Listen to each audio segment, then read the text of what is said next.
Salut la compagnie, c'est Jules Melon et aujourd'hui on se retrouve pour un petit podcast bonus sur un film sorti il y a quelques jours à peine sur la plateforme Disney+. Pourquoi j'en parle? Parce que je suis en vacances et qu'en mode familial je me le suis regardé, ce Peter and Wendy réalisé par David Lowery, à qui l'on doit notamment A Ghost Story ou récemment The Green Knight qui était déjà sorti sur une plateforme. Et il faut savoir que le monsieur avait fait aussi un remake de Peter, pas Pan, mais Peter et Elliot le dragon, déjà en collaboration avec Disney. Donc il revient un petit peu dans cette entreprise pour qui il a travaillé en 2016. Et donc, est-ce que ce Peter et Wendy est une adaptation nouvelle du roman de base de J.M. Barrie ou un remake en prise de vue réelle live action du film d'animation Peter Pan Disney qui fête cette année ses 70 ans? Bonne question, je vous laisse y répondre vous-même en commentaire si vous avez une idée, parce que moi, je ne sais pas trop. En tout cas, oui, ce long métrage existe et il réunit au casting des jeunes gens qu'on n'a pas beaucoup vus avant, notamment Alexander Molony qui interprète Peter Pan, ou encore Heather Anderson qui joue Wendy. Et le saviez-vous, cette comédienne n'est nulle autre que la fille de Mila Jovovich, et ça se voit un petit peu, il y a un air de ressemblance qu'elle a eu avec le réalisateur Paul W. Anderson. Mais qui est là aussi présent? Un acteur qu'on connaît bien, un certain Jude Law qui joue le Capitaine Crochet ou Hook en VO. On peut aussi citer la présence de Jim Gaffigan qui interprète Monsieur Mouche et de Yara Shahidi qui joue la Fée Clochette. J'ai envie de citer aussi Alyssa Wapanatak qui interprète Lily la Tigresse, qui a un rôle plus important que par exemple dans le dessin animé de 1953. Alors l'histoire se déroule toujours au début du XXe siècle et on va suivre évidemment le voyage vers le pays imaginaire de Wendy et ses frères qui sont emportés là-bas par Peter Pan et la Fée Clochette. Dès le début, on est vraiment plongé dans cette atmosphère qui va rappeler donc ce conte qu'on aime bien et qu'on a tous lu ou entendu ou vu du coup plus jeune. Et arrivé donc à Neverland, forcément Wendy va être témoin des aventures de Peter Pan et doit aller aussi secourir ses frères. Donc on a vraiment la même base ici avec quelques petits rajouts à droite à gauche pour un résultat plus sombre, certes, que le Peter Pan de 1953, mais c'est peut-être pas non plus aussi violent que le roman de base, qui est quand même très très axé sur la mort aussi, si vous l'avez lu. Et on n'est pas non plus dans le truc glauque en adaptation qu'on a pu avoir notamment en bande dessinée par Régis Loisel en 6 volumes. Je vous la conseille d'ailleurs parce que c'est vraiment une sorte de préquel assez extraordinaire sur la jeunesse de Peter Pan et c'est pas vraiment joyeux.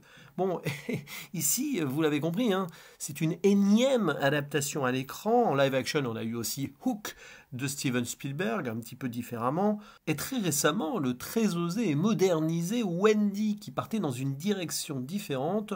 Film américain réalisé par Ben Zeitlin, que je vous conseille et dont on avait parlé avec l'ami Artopolis. Ici, on revient donc sur des fondements beaucoup plus classiques, mais un véritable appel à l'aventure aussi, avec ce côté fantastique.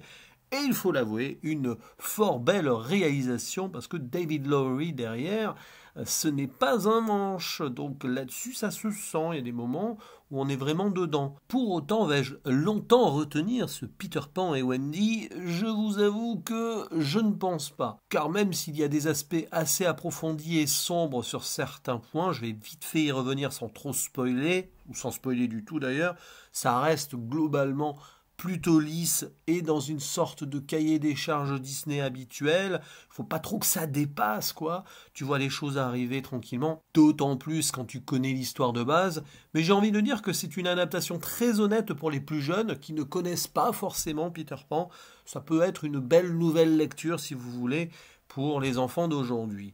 Mais il y a des petites surprises par moments qui ne dénaturent en rien l'univers qu'on connaît déjà, mais qui permet une petite attention psychologique supplémentaire, notamment sur le personnage de Lily la Tigresse, même si j'aurais aimé que ça soit un peu plus mis en avant à la rigueur, car vu la place qu'elle prend dans l'intrigue, c'est presque frustrant au final, même s'il y a une relation intéressante qui se noue avec Wendy, deux jeunes femmes fortes qui ont envie de prendre leur place aussi dans cet univers qui sur le papier est quand même plutôt masculin, mais qui a été diversifié notamment au niveau des garçons perdus, les Lost Boys, qui ne sont pas que des boys, donc pas que des garçons.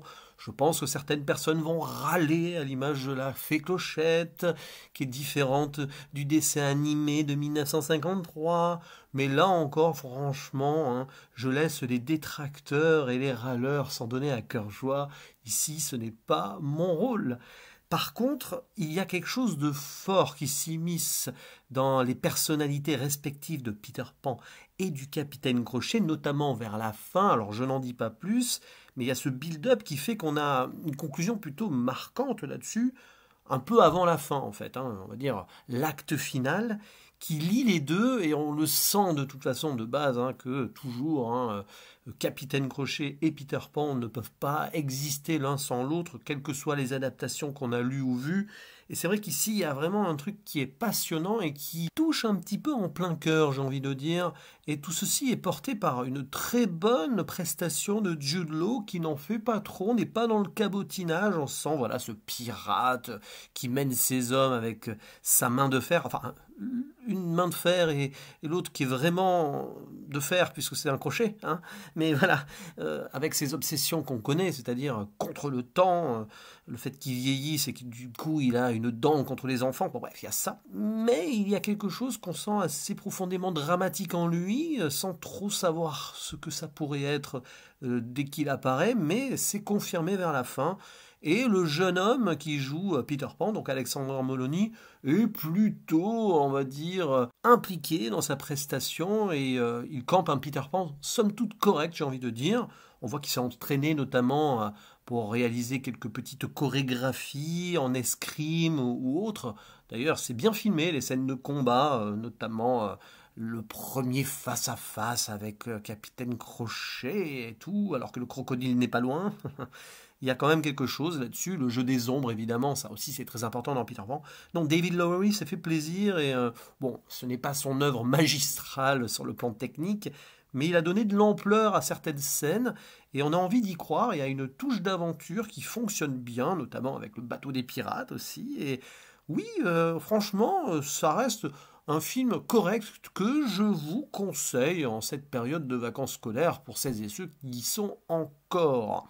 Et puis il y a aussi de la musique. Alors celle-ci est composée par le comparse de David Lowery, un certain Daniel Hart, qui a toujours travaillé avec lui, au moins depuis 10 ans en tout cas. Et à un moment, il y a un thème qui fait presque Jurassic Park quand il s'envole, hein, quand il quitte Londres pour le pays imaginaire.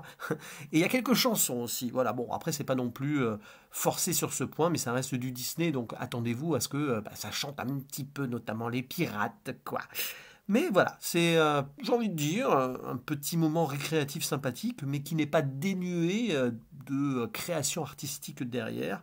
Donc, Peter Pan et Wendy, oui, regardez-le. Bon, ça ne restera pas dans les mémoires de 2023, mais c'est honnête. Donc, pour une fois que Disney fait quelque chose de potable dans son optique de remake live action, on va pas cracher dessus non plus.